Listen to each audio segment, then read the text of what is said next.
Take one and action.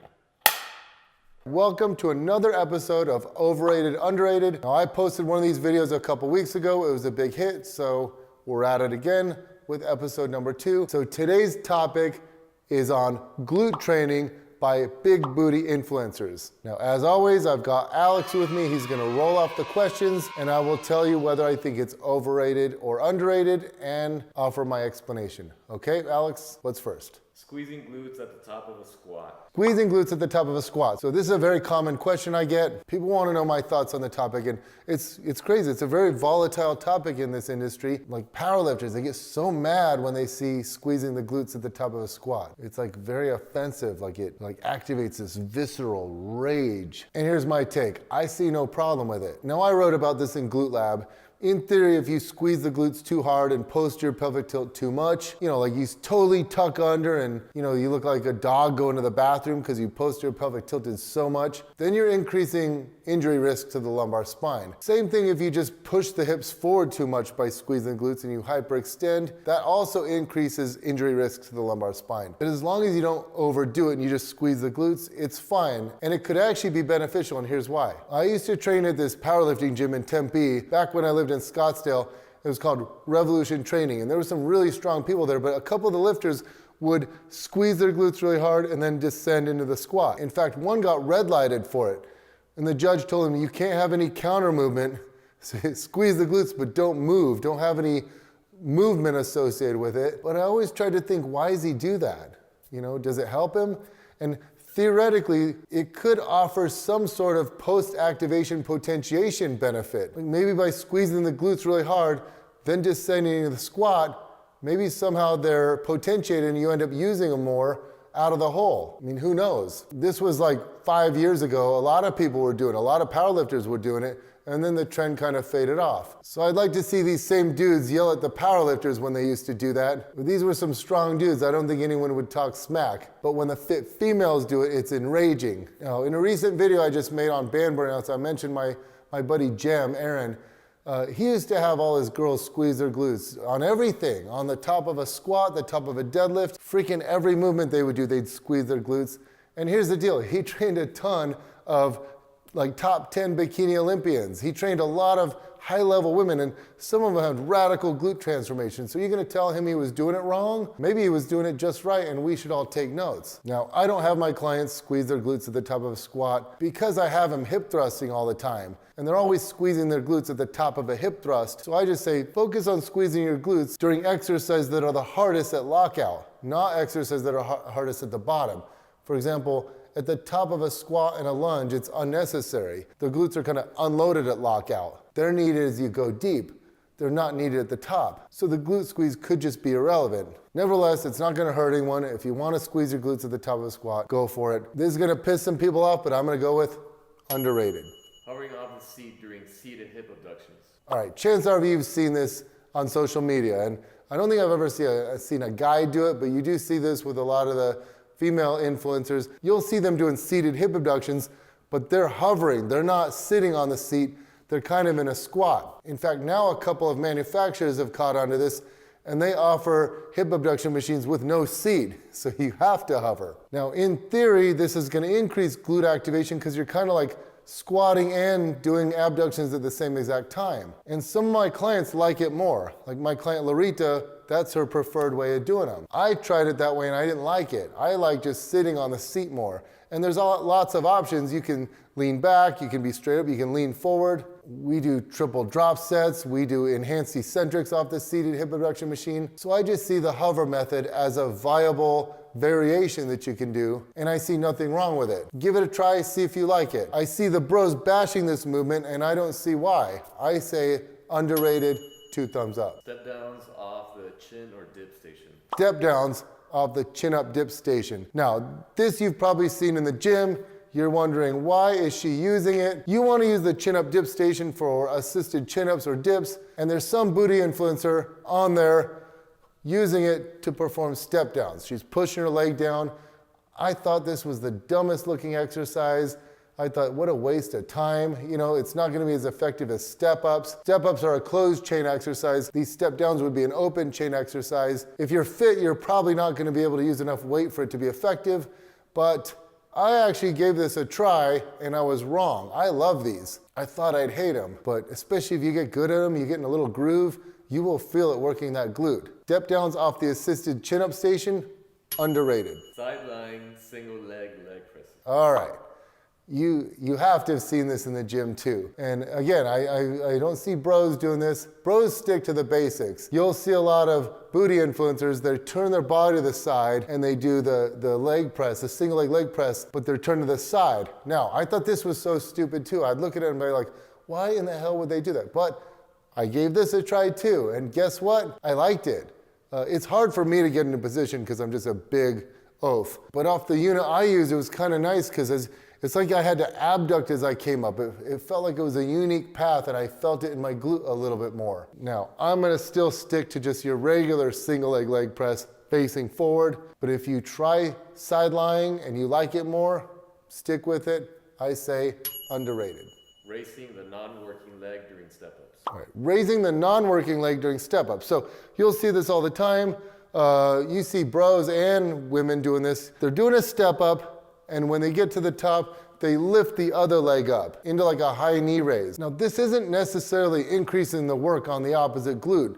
They think it is. I know they think it's like working the glute harder. All you're really doing is working that hip flexor.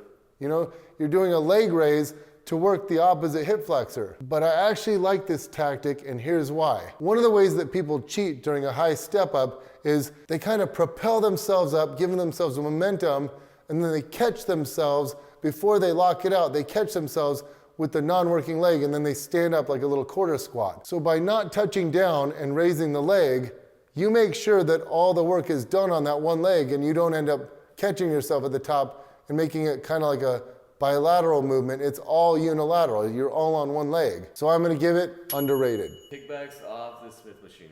Okay, I actually just posted a video using the Smith machine last week. One of the exercises we showcased was kickbacks. We also had like the frog kickback in there.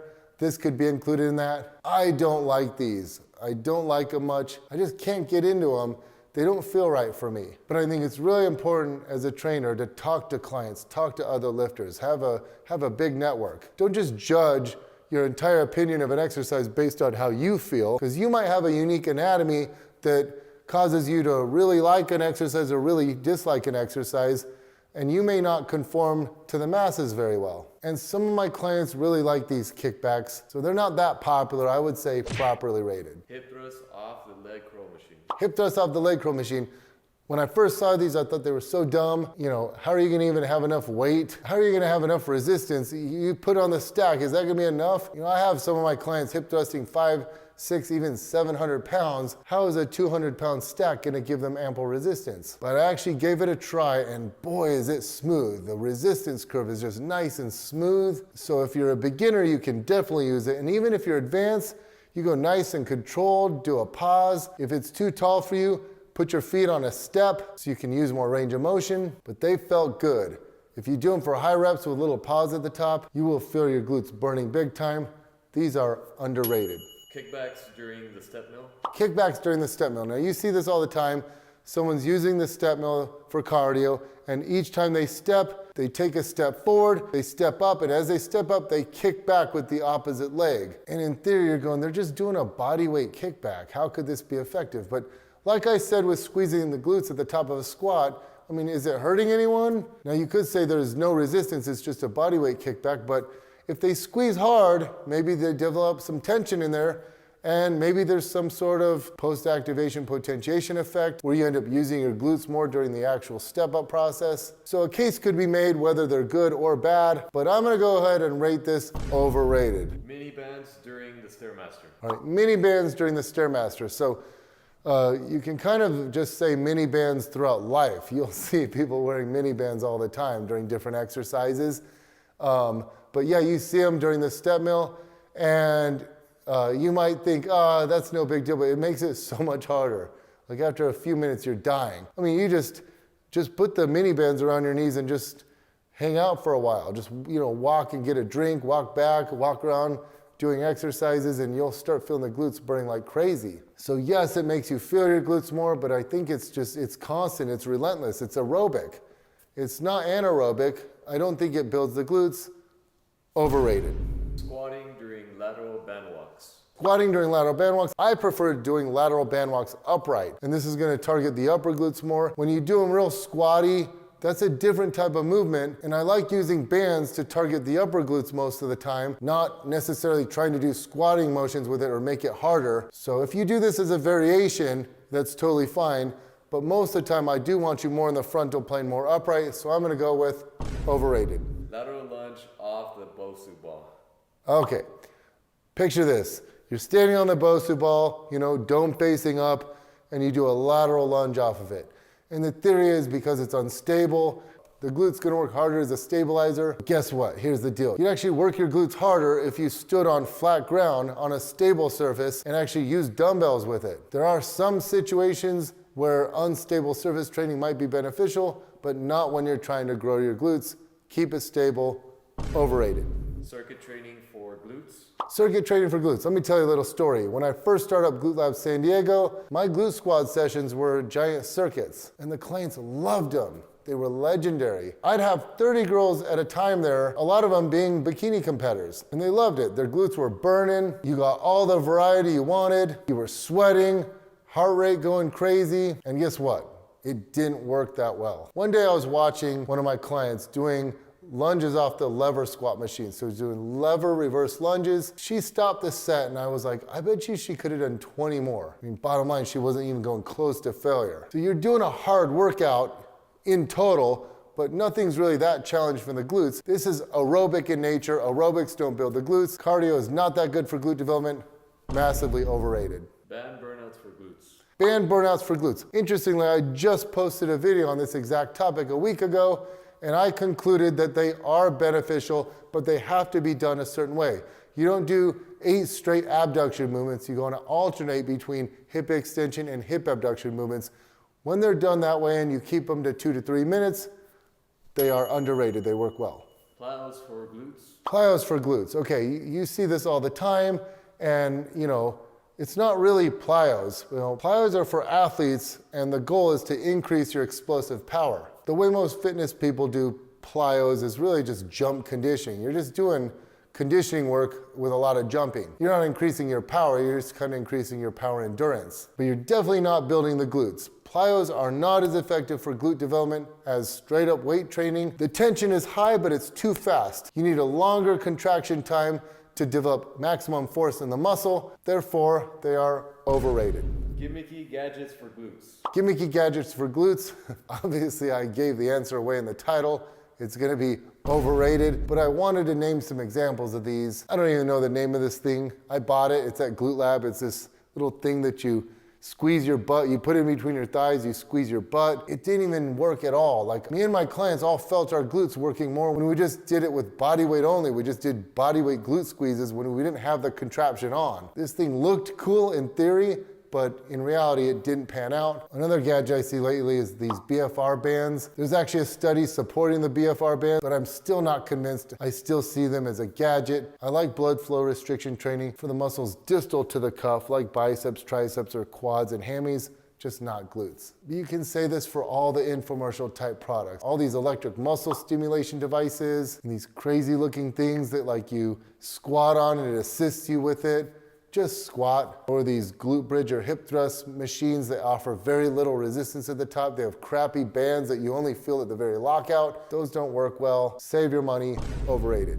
Combined movements for glutes. The topic is combined movements for glutes. Think of someone doing like dumbbell reverse lunge into a curl into a press, back into the lunge, like all in one movement. Or think of someone doing like a back extension into a row. These are examples of combined movements, and I just think they're so silly because yes, it's cardio. It's gonna get you breathing hard. It's gonna get your heart rate up, but why not just do cardio or push a sled, do burpees, do mountain climbers? The point is you're just burning calories. You can do anything to burn calories if that's your goal. But if you're trying to build your glutes, you need to maximize tension on the glutes, and you're gonna be able to use more weight for a lunge than a press, so the glutes get shortchanged. Your upper body muscles will probably be the limiting factor, so then the glutes don't get maximally challenged. You just get tired out without really effectively working your glutes.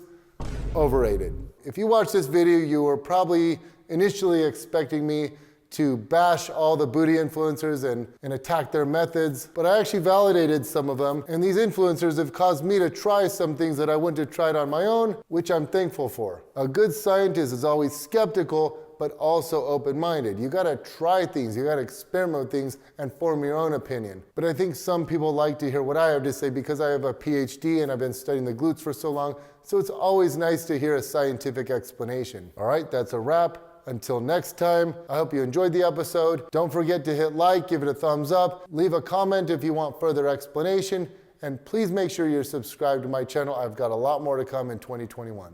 Now, if this video intrigued you and you would like to train under my system using my principles, then I invite you to click on the link below and subscribe to Booty by Brett and join the thousands of other happy members who are seeing amazing results.